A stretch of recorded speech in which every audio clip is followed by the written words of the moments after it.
Boa tarde a todos.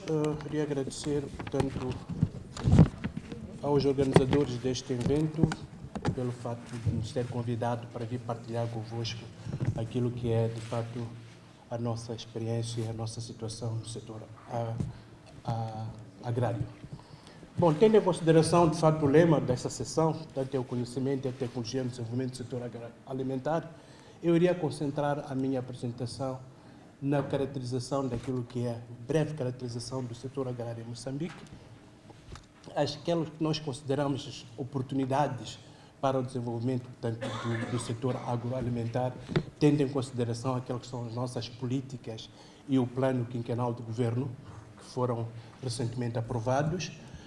Depois iria apresentar um pouco, talvez tendo em consideração de onde é que eu venho, portanto, eu venho do Instituto de Investigação Agrária de Moçambique, iria apresentar algum trabalho que está sendo feito, alguns resultados que já temos tido no contexto, portanto, do aumento da produtividade. E, por fim, iria dar também um exemplo de uma plataforma que nós tivemos em Moçambique, portanto, 2010, 2014, que vai terminar agora em junho de 2015, como é que esta plataforma funcionou, que problemas é que teve e, se calhar, também ser uma fonte de inspiração, portanto, do SCAN. E, por fim, claro, terminar com desafios e potenciais áreas de colaboração. Para quem não conhece... Como é que é? Desculpa. Abaixar? É daqui? Não é daqui? Pode ser assim, tá bom. Ok. Para quem não conhece Moçambique, portanto, Moçambique situa-se, portanto, na parte sul da África, portanto, tem uma área de cerca de 801 mil km², tem uma costa de cerca de 2 mil km, portanto, o Oceano Índico, ok? E tem uma população de cerca de 24 milhões. Em termos de clima, tem praticamente desde o clima semiárido, portanto, na zona sul, até, portanto, ao tropical úmido, portanto, na zona norte, com precipitações acima de 1.200 milímetros. O que significa que qualquer intervenção em termos de inovação é necessário tomar em consideração, de fato, essas características. O país possui cerca de 10 zonas agroecológicas. Em termos de breve introdução, temos de dizer que o país possui 36 milhões de hectares de terra arável, dos quais, infelizmente, só 15% estão em uso.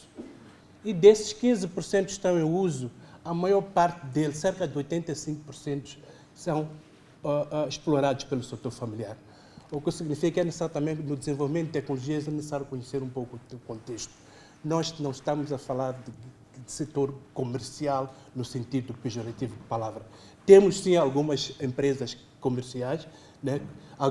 Pratica-se a agricultura comercial, mas apenas para algumas culturas de rendimento. Estamos a falar, por exemplo, do caju, estamos a falar, por exemplo, do algodão, estamos a falar do tabaco, estamos a falar do sisal. Há empresas que fomentam essas culturas e aí temos, mas mesmo essas culturas é sob contrato. As empresas não têm áreas de produção. Simplesmente contratam os pequenos produtores para poderem produzir. Então, é necessário conhecer um pouco ter em consideração esses aspectos todos. Portanto, temos cerca de 3,3 milhões de hectares, portanto, que têm potencial de irrigação, mas apenas 148 mil hectares estão infraestruturados. Temos, portanto, bacias hidrográficas, desde o sul até o norte, né, que têm o leito permanente durante todo o ano, mas, infelizmente, não temos infraestrutura para poder aproveitar esta água para a rega. E estão ali mais ou menos identificados as grandes bacias hidrográficas. Como é que é o nosso setor agrário neste momento? Como é que está-se a comportar neste momento? Podemos dizer que, de facto, tem uma grande contribuição do setor agrário no PIB. Estamos a falar de cerca de 25%. O crescimento médio do setor agrário nos últimos anos tem andado à volta de 11,7%, tanto em 2014, aquela situação em 2014, cerca de 12%. Temos ainda problemas, de fato, com algumas culturas, porque ainda continuamos a exportar maioritariamente muitos dos produtos, com exceção de milho, mandioca e feijões, né, que já temos, portanto, conseguimos produzir, até somos autossuficientes, mas a maior parte dos produtos ainda temos que exportar. Então temos aquilo que foi o volume de exportações em 2014 e o volume de importações igualmente no mesmo ano. Temos uma taxa de desnutrição ainda crónica, por mais incrível que pareça, exatamente nas zonas de alto potencial, onde, de facto, não temos grandes problemas em termos de produção, temos até, inclusive, excedentes e temos problemas de mercado em algumas situações, mas continuamos ainda com altas taxas de desnutrição crónica e temos também uma taxa de insegurança nutricional. Por ironia, portanto, o Ministério da Agricultura, neste último governo que saiu das eleições de 15 de outubro do ano passado, transformou o Ministério da Agricultura em Ministério da Agricultura e Segurança Alimentar.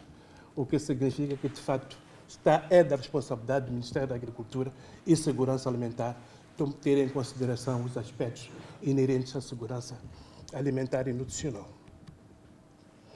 Bom, esta é a realidade. Portanto, temos algum potencial, é verdade, para a irrigação, mas como já tinha dito inicialmente, temos problemas sérios de infraestruturas. Então, é necessário, se nós queremos promover, de fato, a agricultura irrigada, é necessário investirmos muito na questão das infraestruturas. Do lado esquerdo, tem mais ou menos aquilo que é a aptidão de algumas culturas selecionadas portanto, na agricultura em sequeiro. Como eu disse na minha primeira introdução, a maior parte da agricultura moçambicana é predominantemente do setor familiar e em sequeiro. Mas mesmo assim pode-se ver que, de fato, na zona norte ainda temos muita área que é potencial para produzir a maior parte das culturas. O que achamos são as oportunidades do setor agrário. Portanto, temos a curto e a longo prazo. Temos, portanto, neste caso, as frutas, né? Portanto, temos, de fato, um grande potencial de mercado para a banana e a ananás, e temos ali e mangas. Temos, portanto, mercados e citrinos. E temos também, no leque dos cereais, portanto, é importante, portanto, os cereais para a segurança alimentar e nutricional, enquanto que as frutas tropicais, pelo menos, ainda conseguimos ter para abastecer o consumo doméstico, mas ali estamos a apostar mais para aproveitar, digamos, aquilo que são os mercados potenciais. Temos as amêndoas e temos o grupo das leguminosas e oleaginosas. Importa aqui realçar que neste contexto temos, por exemplo, o caso da soja, que é uma cultura extremamente importante, né, e que tem mercado, que era necessário, de fato, tentar explorar, e incluindo o próprio gergelim. Ali tem mais ou menos aquilo que seria um leque das culturas a longo prazo até de curto prazo até ao longo prazo. Bom, a nossa abordagem, que acho que falou-se aqui na parte da manhã, que é necessário não só olharmos para a parte da produção. É importante sim olharmos para a produção, sim, é verdade, mas não podemos só contentarmos só com a produção, porque podemos aumentar a produção, podemos aumentar a produtividade com a tecnologia que é desenvolvida, que pode ser partilhada, mas se não olharmos para os outros aspectos ajusantes, podemos ter problemas. E já tivemos, de fato, problemas no passado, em que tivemos projetos que promoveram tecnologias que tinham sido desenvolvidas e que funcionavam, que aumentaram efetivamente a produtividade, mas que, no fim, os camponeses tiveram que deixar o produto apodrecer nos celeiros por falta de mercado. Então, a abordagem que nós estamos a tentar aqui incentivar é, portanto, a cadeia de valor. E há ali também algumas cadeias de valor que julgamos que podem ser desenvolvidas. Com importância, com realce para, por exemplo, o caso da mandioca. Mandioca, tradicionalmente, é uma cultura que se dizia que era uma cultura de pobres. Era uma cultura só para subsistência. Mas, felizmente, devido a esta questão da observância da cadeia de valor, portanto, a abordagem da cadeia de valor, hoje em dia a mandioca deixou de ser uma cultura de subsistência e já passou a ser uma cultura de rendimento. Há pessoas, os agricultores hoje em dia, já conseguem, de fato, produzir e vender, portanto, conseguindo desta forma aumentar a renda. Exatamente porque temos toda a cadeia. Temos o mercado garantido, temos o processamento garantido e, neste caso concreto, a mandioca é usada para a produção de cerveja. Bom, voltando agora para a pesquisa propriamente dita. Quais são os principais intervenientes na investigação agrária? Eu venho do IAM, é verdade, mas o IAM não tem um monopólio de pesquisa, mas sim é a maior instituição pública que realiza pesquisa em Moçambique. Temos a Universidade Eduardo Mondlane, como foi referenciado aqui, as faculdades de Agronomia, Veterinária, de Ciências e Centro de Biotecnologia. Temos outras universidades que estão a nascer agora, que também estão a fazer pesquisa. Temos institutos politécnicos, temos os centros de investigação internacionais de investigação agrária, temos a AGRA, temos o Centro de Investigação, temos a Embrapa, que foi mencionado aqui de manhã. De fato, temos trabalhado na área de pesquisa, colaborado com a Embrapa. Há muitos projetos que estão sendo implementados em Moçambique com assistência técnica da Embrapa, e é de felicitar isso, e é bom que, de fato, continuemos a fazer isso. E gostaria também de ter este volume de assistência técnica e colaboração, provavelmente, com Portugal. E temos ali uma instituição que temos colaborado com ela, que é o Instituto de Investigação Científica Tropical. Mas gostaríamos de ter outras universidades, outras instituições portuguesas a trabalharem conosco. O que é o IAM? Portanto, o IAM é um Instituto de Investigação Agrária de Moçambique que nasceu pura e simplesmente da fusão. Provavelmente os que conhecem Moçambique sabem que existiam institutos como INIA, INIVI, IPA, CEF. Em 2004, decidiu-se que, por uma questão de racionalização dos recursos, coordenação da própria investigação, seria bom fundir essas instituições e formar um Instituto de Investigação Agrária. Então, este instituto surge justamente da fusão destes 5 institutos. E a missão deste instituto é gerar conhecimento e soluções tecnológicas para o desenvolvimento sustentável do agronegócio e a segurança alimentar e nutricional. Quer dizer, já na altura, quando se criou o IAM, já tinha esta componente de segurança alimentar e nutricional na missão da instituição. As atribuições são aquelas, ok? Portanto, investigação nas áreas de ciências agronómicas, ciências animais, recursos naturais e socioeconómicos, e também a promoção do próprio agronegócio. Obviamente que há toda a parte de produção, transferência de tecnologia, formação de extensionistas, que é transferência de conhecimento e tecnologias para apoiar o setor produtivo. Bom, ok, essas são as principais contribuições, tanto do IAM, centra-se em 3 grandes pilares, portanto, aumento da produtividade agrária, desenvolvimento de tecnologias para a exploração sustentável de recursos naturais e a própria disseminação de tecnologias e conhecimento aos produtores. O que é que foi feito até agora? Portanto, no contexto do contributo, tanto no aumento da produtividade agrária, já houve disponibilização de variedades melhoradas de alta produtividade e elevado valor nutricional, houve disponibilização, portanto, de sementes pré-básica e básica, há a questão da disponibilização da vacina termostável para o controle de uma doença de aves, neste caso das galinhas, que é de Newcastle, e também tivemos a disseminação de conhecimentos técnicos para extensionistas e produtores. Na área de melhoramento, concretamente, podemos dizer na questão do desenvolvimento de variedades, temos, por exemplo, por causa do desenvolvimento de híbridos, no qual o impacto pode ser o aumento tanto de rendimento de 3 a 10 vezes comparado com as OPVs.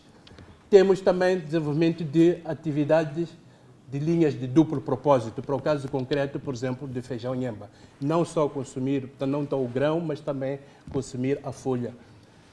E, obviamente, que temos linhas de tolerância ao baixo fósforo e também resistentes a pragas e doenças. Temos também na área de ciências animais, portanto, ali a questão do melhoramento, portanto, de raças. Temos também algumas tecnologias que têm sido desenvolvidas, têm apoiado, de fato, o setor familiar, o setor agrário. Estes são alguns resultados da investigação agrária. Quanto tempo tenho mais? Já passou. Já? Desculpe. A experiência que eu queria partilhar convosco, portanto, é esta da Plataforma de Investigação Agrária e Inovação Tecnológica, que tinha o financiamento, portanto, da USAID e do ABC. A ideia desta plataforma era coordenar a investigação realizada pelos diferentes atores, neste caso o IAM e os centros internacionais de pesquisa, e a ideia era, de fato, garantir que essas tecnologias sejam usadas pelos produtores. Aqui está a Constituição, portanto, tinha o IAM a coordenar, portanto, esta plataforma, tem ali os centros internacionais de investigação agrária, tem os financiadores, tem universidades, tem o setor privado e tem os próprios doadores. Os resultados, a ideia era ter práticas, gerar práticas melhoradas, informação, tecnologias que pudessem servir aos agricultores. Portanto, essa plataforma foi constituída em 2010 e, como eu disse, vai terminar agora, no próximo mês, em junho. Essas foram as áreas de atuação desta plataforma, ok? Portanto, tinha a operacionalização da própria plataforma e tinha também algumas áreas transversais, que é a fertilidade de solos, sistemas de comunicação, desenvolvimento do sistema de sementes e coordenação de atividades de integração de género, todo aspecto de nutrição e também as mudanças climáticas, todas as mudanças climáticas, que é, de fato, algo que temos que tomar em consideração na agenda de investigação. Em termos de desafios, seriam estes que estamos a sugerir, portanto, que temos que ter em consideração. Dizia-se aqui que é necessário, de facto, ouvir, as prioridades têm que vir da base, concordo plenamente, é necessário, de facto, que a investigação seja agendada para dar resposta às necessidades dos utilizadores. E aqui dizemos, mais uma vez, que também seria bom termos maior envolvimento do setor privado. Acreditamos que o setor privado pode também contribuir na investigação agrária, como se foi dito aqui de manhã. Há alguma linha específica de investigação que pode ser desenvolvida e financiada pelo setor privado. A questão das parcerias estratégicas, aqui foi dito de manhã, concordamos que é necessário, de fato, desenvolvermos isso. A questão da pesquisa, temos tecnologia, é verdade, que foi desenvolvida nos países membros, neste caso estão aqui presentes alguns, mas é necessário, de fato, pegar nessas tecnologias e adaptá-las àquela que é a situação real, condições reais de Moçambique. E agora, de fato, há novos desafios, que é a maior frequência às secas e temos também a questão das elevadas temperaturas. É necessário tomarmos também isso em consideração na nossa agenda. Obviamente, temos a questão da formação. É necessário formarmos mais técnicos, investigadores e assegurar que essas pessoas, portanto, fiquem no sistema de investigação. E, obviamente, esta questão da ligação entre investigação, extensão, setor privado, produtores, agências financiadoras para a massificação dessas tecnologias.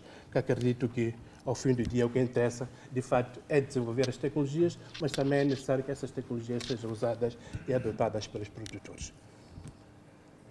Bom, essas são as potenciais áreas de cooperação que nós achamos que estamos a sugerir. Na área de biotecnologia, fazemos tanto em termos de melhoramento convencional, julgo que temos de dar um passo qualitativo, portanto, fazer a biotecnologia para desenvolver materiais que sejam, por exemplo, livres de vírus. Temos a questão do processamento e conservação dos produtos agrários, temos a questão da sazonalidade, é verdade, algumas culturas, produtos que são sazonais, temos abundância, não temos capacidade de processamento e achamos que, de fato, com tecnologias de processamento, nós podemos aumentar a disponibilidade desses produtos para o consumo. E temos, claro, a questão do controle de qualidade de produtos de origem animal e vegetal. Portanto, essas são algumas áreas que, portanto, podíamos considerar na nossa colaboração no contexto da inovação, de investigação agrária e inovação tecnológica. Muito obrigado. Achei esta fotografia muito bonita, aquela criança com aquela maçaroca. Muito obrigado.